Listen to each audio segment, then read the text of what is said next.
Wednesday, June 21st, the first day of summer. And when I thought about what I was going to speak about today, I really didn't have too many good ideas. But then it dawned on me, summer. Summer as a child, summer as a teenager. So I decided to bring up some of the memories of those times in my life. In my early years, till I was around 15 years old, we lived at 183rd Street and Walton Ave.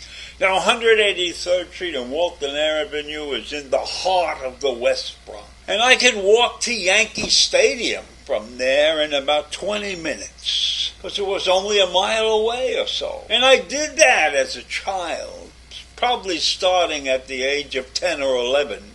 With a quarter in my pocket, I walked down to Yankee Stadium. And I could sit through a doubleheader on a Sunday in the bleachers. And that quarter or 50 cents is all I had, and that's all I needed. Seemed like a fortune, right? And then, of course, there were other things that we did in the Bronx in those days. Of course, there was Orchard Beach. When I was a little bit older, maybe 12 or 13, I could go to Orchard Beach. I could take the bus to go to Orchard Beach. And I really am not a great beach person. But it was an adventure to go down to Orchard Beach and run around on the sand and be careful about getting into the water and drowning, and everybody worried about that. But we as kids didn't worry about that. We were out there and we were playing. And then, of course, if your family had a couple of bucks, they could send you away to camp. Now, I wasn't fortunate. We didn't have a lot of money in those days, but we were able somehow or other to send me to camp for like 2 weeks. And it was a cheap person's camp, Nobody stayed in that camp for the whole summer. We were there for 2 weeks at a time. I don't even remember the name of that particular camp. But I know there was a Camp Bacamus that people went to, and then there was a Camp Kindleland later on. I don't remember the name of the original camp that I went to. But I do remember a couple of things about it. You stayed in a bunk with 6 or 8 kids, and there was no bathroom in that bunk. There was a bathroom outside. So if you had to go to the bathroom in the middle of the night, you had to get up and get out of bed and walk across and go to the bathroom. And we did the usual thing at camp. There was a pool there, so we could swim and we could play games. But it didn't make a great impression on me being a camper. I was not a great camper, right?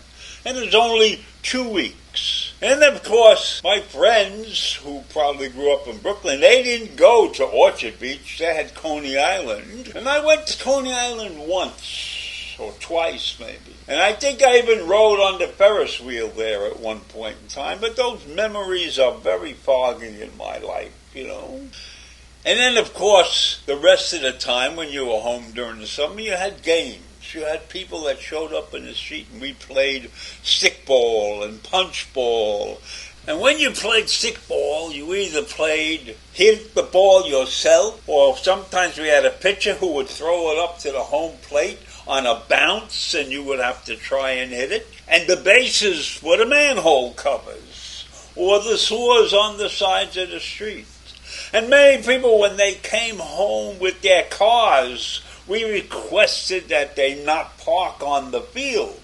And sometimes they didn't, and sometimes they did. But in those days, not everybody had a car. It wasn't like this. And the rules were pretty much the same for punchball. Punchball, you hit the ball by yourself, and you still use the same bases as you were using a stickball. And again, in stickball, sometimes you went down to the schoolyard, and you hit pitches, because home plate was a big square that was painted on the side of the building.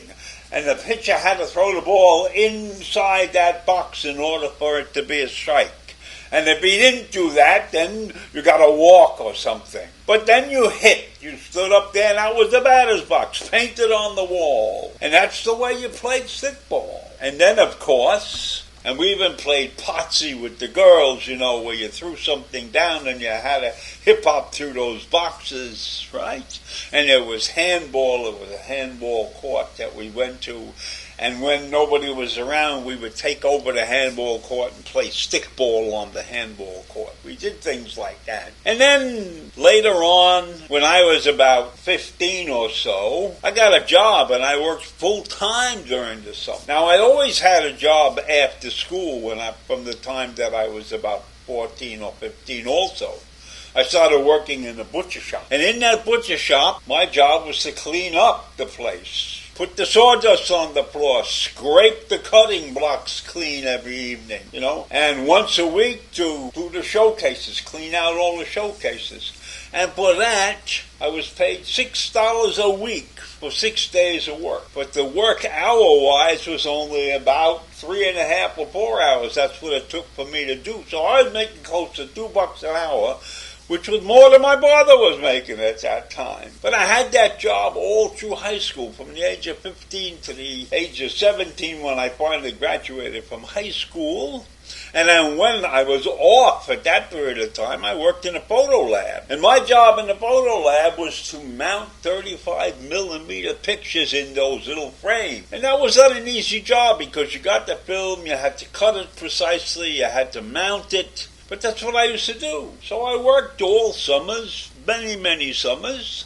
And then, if I was lucky during the summer, I could go someplace or do something. A couple of times when we got a little bit older, and I had a friend who drove, we drove up and visited people in some camp or something like that.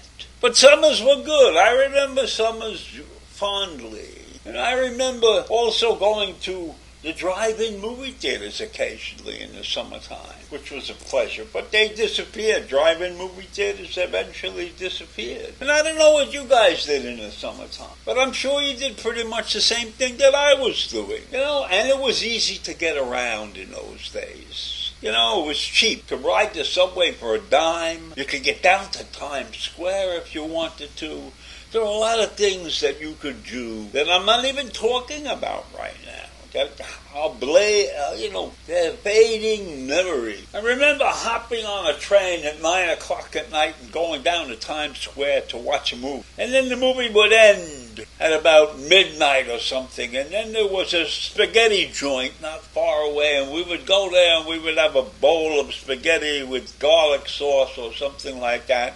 That cost $0.25 maybe. And then at that point in time, we could get on the subway and get home at 3 in the morning and go to sleep for a little while and then get up and enjoy the next hot summer day or cool summer day and do whatever you had to do. So summertime was an experience in those days. You didn't have a lot of money, but you had a lot to do. And if you had good friends, it was enjoyable. And that's what I remember about the summers. A good time gone forever.